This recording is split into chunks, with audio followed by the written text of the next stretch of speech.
NID foundation के सभी सदस्यगण और सभी सम्मानित साथीगण, आप में से कुछ लोगों को पहले से जानने का, मिलने का अवसर मुझे मिलता रहा है। गुरुद्वारों में जाना, सेवा में समय देना, लंगर पाना, सिख परिवारों के घरों पर रहना, ये मेरे जीवन का एक बहुत बड़ा स्वाभाविक हिस्सा रहा है। यहां प्रधानमंत्री आवास में भी समय समय पर सिख संतों के चरण पड़ते रहते हैं और ये मेरा बड़ा सौभाग्य रहा है। उनकी संगत का सौभाग्य मुझे अक्सर मिलता रहता है।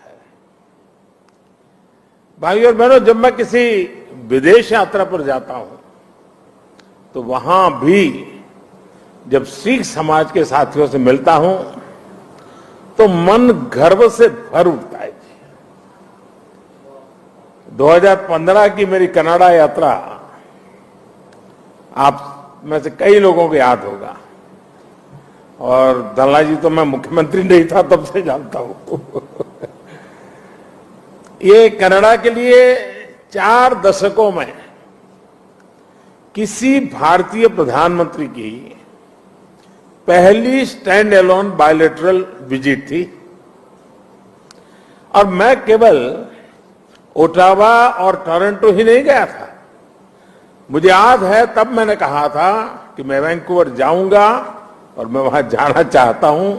मैं वहां गया, गुरुद्वारा खालसा दीवान में मुझे माथा टेकने का सौभाग्य मिला। संगत के सदस्यों से बहुत अच्छी बातें हुई। इसी तरह 2016 में जब मैं ईरान गया तो वहां भी तेहरान में भाई गंगा सिंह सभा गुरुद्वारा जाने का मुझे सौभाग्य मिला। मेरे जीवन का एक और अविस्मरणीय क्षण फ्रांस में 9 अप्रैल इंडियन मेमोरियल की मेरी यात्रा भी है। ये मेमोरियल विश्व युद्ध के समय भारतीय सैनिकों के बलिदान के लिए उन्हें श्रद्धांजलि देता है और इनमें भी एक बड़ी संख्या हमारे सिख भाइयों की थी। यह अनुभव इस बात का उदाहरण है कि कैसे हमारे सिख समाज ने भारत और दूसरे देशों के रिश्तों की एक मजबूत कड़ी बनने का काम किया है। मेरा सौभाग्य है कि आज मुझे इस कड़ी को और मजबूत करने का अवसर मिला है और मैं इसके लिए हर संभव प्रयास भी करता रहता हूं।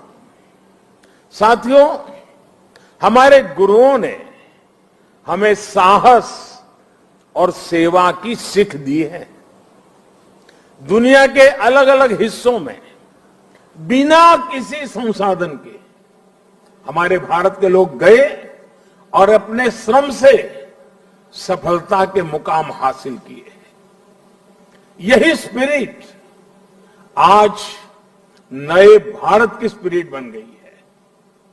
नया भारत नए आयामों को छू रहा है, पूरी दुनिया पर अपनी छाप छोड़ रहा है। कोरोना महामारी का एक कालखंड इसका सबसे बड़ा उदाहरण है। महामारी की शुरुआत में पुरानी सोच वाले लोग भारत को लेकर चिंताएं जाहिर कर रहे थे। हर कोई कुछ न कुछ कहता रहता था, लेकिन अब लोग भारत का उदाहरण देकर के दुनिया को बताते हैं कि देखिए भारत ने ऐसा किया है। पहले क्या कहा जा रहा था कि भारत की इतनी बड़ी आबादी, भारत को कहां से वैक्सीन मिलेगी, कैसे लोगों का जीवन बचेगा। लेकिन आज भारत वैक्सीन का सबसे बड़ा सुरक्षा कवच तैयार करने वाला देश बनकर के आज उभरा है। श्री अकाल करोड़ों वैक्सीन डोज हमारे देश में लगाई चुकी है। आपको भी सुनकर गर्व होगा कि इसमें भी 99% वैक्सीनेशन हमारी अपनी मेड इन इंडिया वैक्सीनेशन से हुआ है। इसी कालखंड में हम दुनिया के सबसे बड़े स्टार्टअप इकोसिस्टम में से एक बनकर के उभरे हैं। हमारे यूनिकॉर्न्स की संख्या लगातार बढ़ रही है।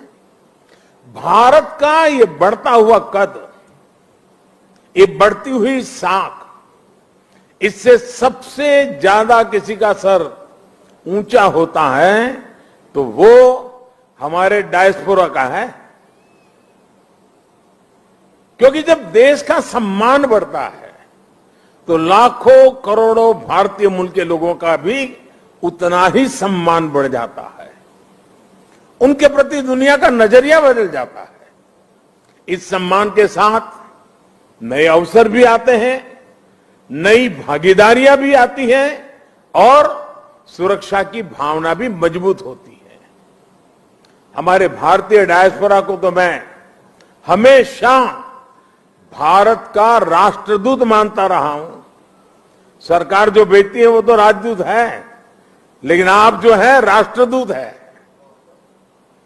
आप सभी भारत से बाहर मां भारती की बुलंद आवाज है, बुलंद पहचान है।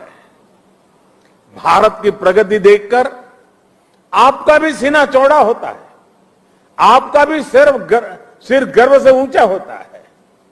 परदेश में रहते हुए आप अपने देश की भी चिंता करते हैं, इसलिए विदेश में रहते हुए भारत की सफलता को आगे बढ़ाने में, भारत की छवि को और मजबूत करने में भी आपकी बहुत बड़ी भूमिका है।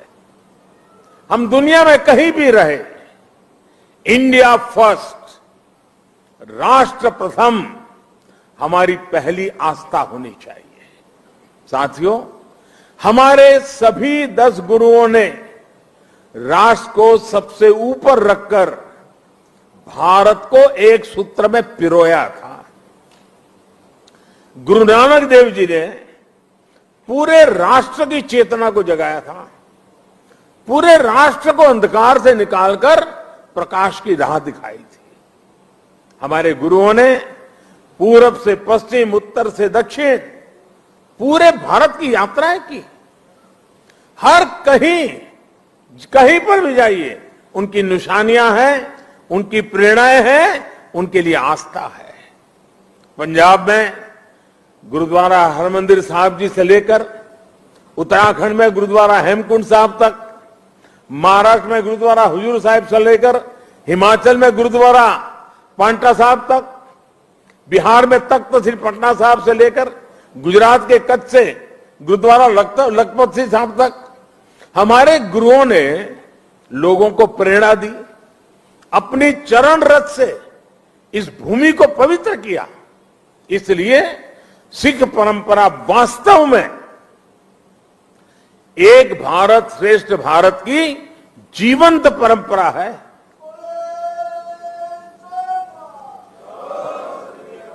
भाई और बहनों, आजादी की लड़ाई में और आजादी के बाद भी सिख समाज का देश के लिए जो योगदान है, उसके लिए पूरा भारत कृतज्ञता अनुभव करता है। महाराजा रणजीत सिंह का योगदान हो, अंग्रेजों के खिलाफ लड़ाई हो या जलियांवाला बाग हो, इनके बिना न भारत का इतिहास पूरा होता है, न हिंदुस्तान पूरा होता है। आज भी सीमा पर खड़े सिख सैनिकों के शौर्य से लेकर देश की अर्थव्यवस्था में सिख समाज की भागीदारी और सिख एनआरआई के योगदान तक, सिख समाज देश के साहस, देश का सामर्थ्य और देश के श्रम का पर्याय बना हुआ है। साथियों, आजादी का अमृत महोत्सव हमारे स्वतंत्रता संग्राम के